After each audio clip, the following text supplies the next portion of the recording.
আমাদের ভোটটা কবে আছে? April, June.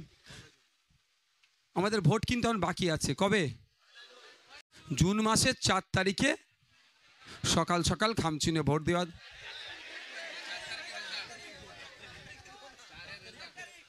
জুন মাসের 1 তারিখে ভোট তো ভাই। 1 জুন আমরা ভোটটা করাবো আমাদের পক্ষে। 4 তারিখে আমরা যাদবপুর লোকসভাতে মানুষের ভোট নিয়ে আমাদের দলের আবির আমরা মাগবো।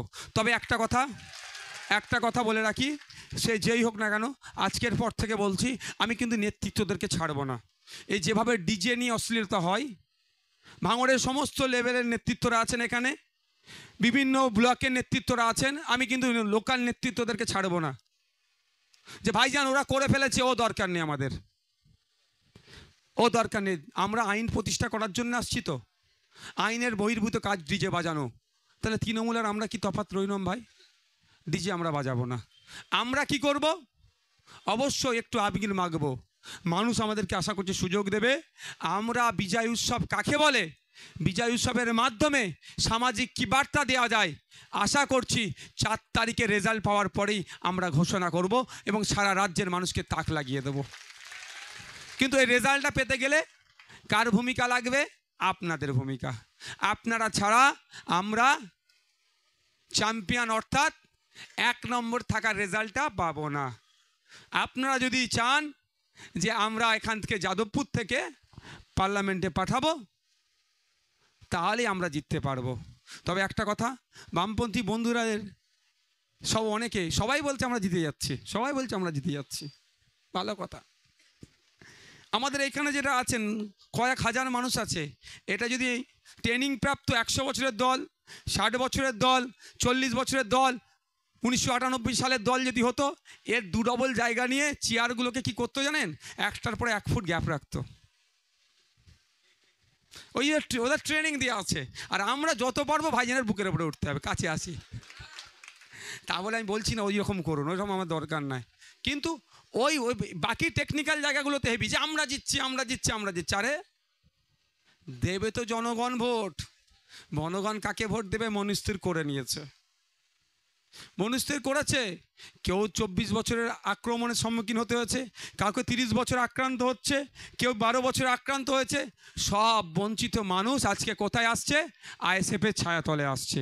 আমি আপনাদের বলতে পারি, আপনারা যদি সর্বোচ্চ ভূমিকা পালন করেন, আপনি যদি মনে করেন যে আপনি প্রার্থী যাদবপুর লোকসভার, আপনার সর্বপ্রথম কাজ হবে আপনার বুথকে জিতাতে হবে। আপনার বুথ জিতলেই যাদবপুর জিতবে, আপনার অঞ্চল জিতলে যাদবপুর লোকসভা জিতবে, আপনার ব্লক, আপনার বিধানসভা জিতলেই যাদবপুর লোকসভা জিতবে। তাহলে আমরা কিন্তু 1 তারিখে ভোট দেবো এবং 4 তারিখে রেজাল্ট আমাদের পক্ষে নিয়ে আসবো। সকলে ভালো থাকবেন, সুস্থ থাকবেন, আস্তে আস্তে এখান থেকে বিদায় নেবেন। শুধুমাত্র অঞ্চল নেতৃত্বরা যারা আছেন বা ব্লকের নেতৃত্ব যারা আছেন, যাদের এখনও রিপোর্টিং বাকি আছে, রিপোর্টিংটা করিয়ে যাবেন।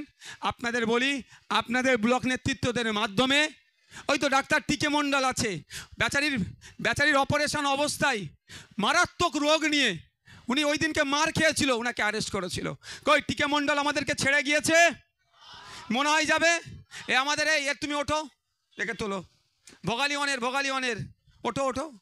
ওই বেচারির নামে মিথ্যা কেস থেকে বাড়ি ছাড়া করিয়েছিল। দুঃখ লাগছে আমারও, ওনার স্ত্রী মারা গিয়েছে, ওনার 2টো বাচ্চা আছে, জানাজাকে ঠিকঠাক না করে মাটি ঠিকঠাক দিতে পারেনি, অ্যারেস্ট করে নেবে, মিথ্যা মামলায় জেলে রাখবে, ওই বাচ্চাগুলোকে সামলাবে না, স্ত্রী হারার শোক জ্ঞাপন করবে। তারপরেও কিন্তু আমাদের ছেড়ে যায়নি। এই ইন্ডিয়ান সেকুলার ফ্রন্ট কোনো দালালদের কথাই চলে না, কারো টাকার বিনিময়ে চলে না। যারা অর্থের বিনিময়ে বিক্রি হয় তারাই বলবে আইএসএফ বিক্রি হয়েছে টাকার কাছে, যারা বিভিন্ন লোভের কাছে বিক্রি হয় তারাই বলবে বিক্রি হচ্ছে। এই ভালোবাসা ভুলতে পারবো না। এই আমার ভাই, ওর জন্য আমি কারো টাকায় বিক্রি হয়ে যাবো কারো কাছে? বলবো আমি কিনতে পেরেছে? এরকম অনেকে আমাদের আছে, অনেকভাবে ডিস্টার্ব করেছে, কিন্তু আমাদের ভালোবাসার কাছে এরা পরাজিত হয়েছে। আর আপনাদের ভালোবাসাতে আমরা পরাজিত হয়েছি, আর 100 বার পরাজিত হওয়ার জন্য প্রস্তুত আছি। কোনো দালাল, কোনো ধাপ্পাবাজ, কোনো কৌশলকারীদেরকে আপনারা পাত্তা দেবেন না তাদের কথাতে। সরাসরি আমাদেরকে জিজ্ঞাসা করবেন। আর আমি তো বলে রেখেছি ভাই, প্রকাশ্যে টাকা নেবো, 90% তোমাদেরকে দিয়ে দেবো, লাইন করো। বুঝতে পারছেন না? যান, ভালো থাকবেন, সুস্থ থাকবেন, সকলে আস্তে আস্তে কিন্তু বিদায় নিন। আর যারা নেতৃত্বরা আছেন, আপনারা আপনাদের যেগুলো আপনার কি বলে, নাও না ভাই, এটা নিয়ে যাও, দাও অন্যজনকে। আপনাদের যারা রিপোর্টিংগুলো বাকি আছে সেগুলো আপনারা জমা দিন। ভাই চেয়ারগুলো ভাড়ার চেয়ার, অনুরোধ করছি একটু সাবধানে যাবেন।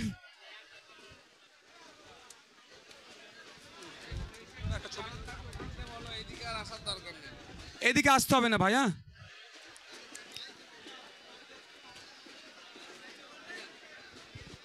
আচ্ছা,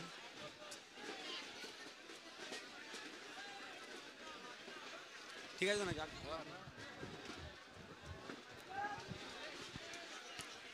হ্যালো, যেতে যেতে আমি কয়েকটা কথা বলবো, আপনারা একটু শুনে নেবেন। প্রথম কথা হচ্ছে, আপনার এলাকায় যদি কারা, যে বুথগুলো, আমি অন ক্যামেরাই বলছি, যে বুথগুলো স্পর্শকাতর বুথ মনে হয়, যে বুথে ভোট লুট হতে পারে, সেই বুথের লিস্টগুলো দেবেন আমাদের অ্যাডভোকেটের মাধ্যমে। আমরা সেগুলোকে, আমাকেও জিজ্ঞাসা করেছে ভাইজান কি করব, আমার ব্যবসা বন্ধ করে দিচ্ছে। আমরা ভাই ওই নোংরা রাজনীতি করিনি তো, ওই লড়াই চাই, লড়াই করে বাঁচতে চাই, লড়াই করে মরবে বুথের লোক, আর নেতা বেঁচে থাকবে ওটা চাইনি। বলি যা তুই যা, আমি শুধু বলি ভোটটা দিবি তোরে। হ্যাঁ ভাইজান, ওটা বলতে লাগবে যে এখন শওকত সাহেবের হাত ধরছে, কেউ আরাবুল সাহেবের হাত ধরেছিল, কিন্তু ভোট তো আমারই আছে।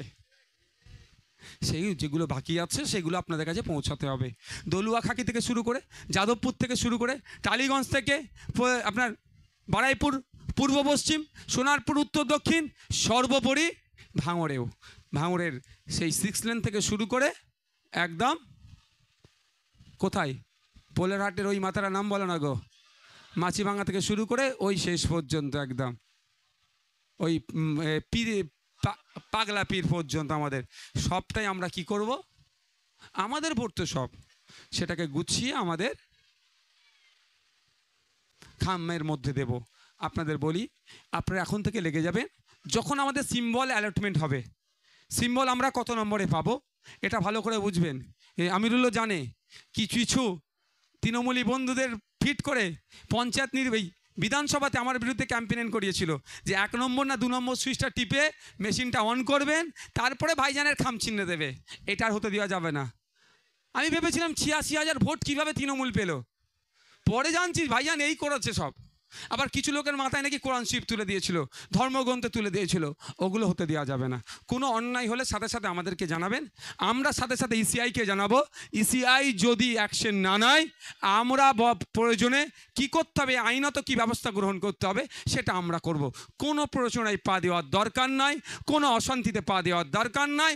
মানুষের কাছে শুধু ভোট দানের ব্যবস্থাটা ঠিক করে দেব।